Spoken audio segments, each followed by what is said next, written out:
In month one of your mortgage at today's rates, 85.8% of your payment goes directly to the bank, not to your house, not to your equity, to interest.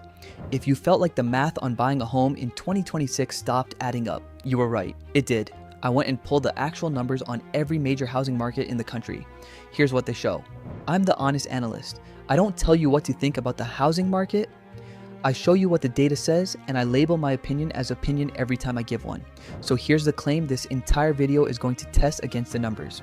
Right now, in 2026, renting and investing, the difference is mathematically cheaper than buying in every single one of the top 50 US metros. Not most of them, all 50. Let me walk you through how that's even possible. There's a line you've heard your whole life, that renting is paying someone else's mortgage and walking away with nothing. One homebuyer put it bluntly in a thread this spring. Those are the two dumbest statements he hears repeated, because once you actually add up the interest, taxes, insurance, and maintenance, most people who bought recently break even at best. He's not wrong. Here's the data behind why. Start with the loan. On a $400,000 mortgage at today's 6.53% rate, your monthly principal and interest is $2,537. In month one, $2,176 of that is pure interest. $360 touches your equity. Run that out 5 years and 83% of everything you've paid is gone to interest. You've built almost no equity, but the bank has been paid. Now, the gap. Take San Jose, the most extreme case in the country. The median rent on a home runs about $3,200 a month. The all-in mortgage on the same tier of home is $5,700. That's a renter keeping $2,425 every single month that a buyer hands over and never sees again. And it is not just San Jose. Per Realtor.com's 2026 data, renting a starter home is cheaper than buying that same home in all 50 of the largest US metros, 100% of them. At this scale, that has never happened before. Now, to be fair, here's where I pull back, because the data has edges. Everything I just showed you is true for 2026 at a 6.53% rate. It is not a law of physics.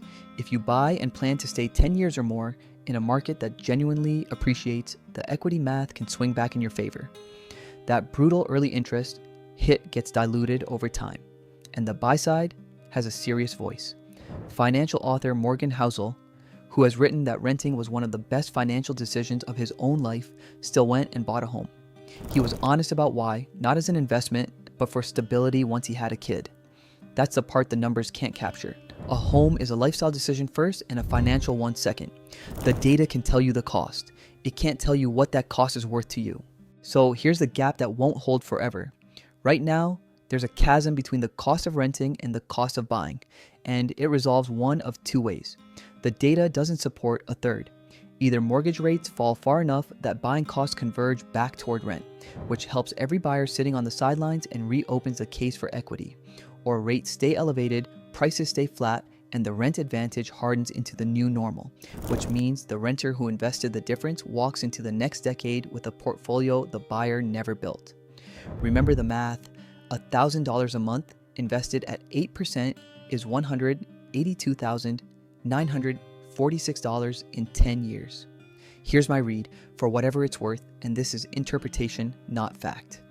At these rates, in these 50 metros, the burden of proof has flipped. Buying now has to justify itself. Renting doesn't. So I've got two questions and I read every reply. First, are you renting right now and quietly running these numbers yourself, watching the gap in your own city and wondering if you're the crazy one? Tell me what your math actually looks like. And second, when you tell your family or your friends that you're choosing to rent, what do they say back to you? Because I think the comments on this one are going to tell the real story better than any national average ever could.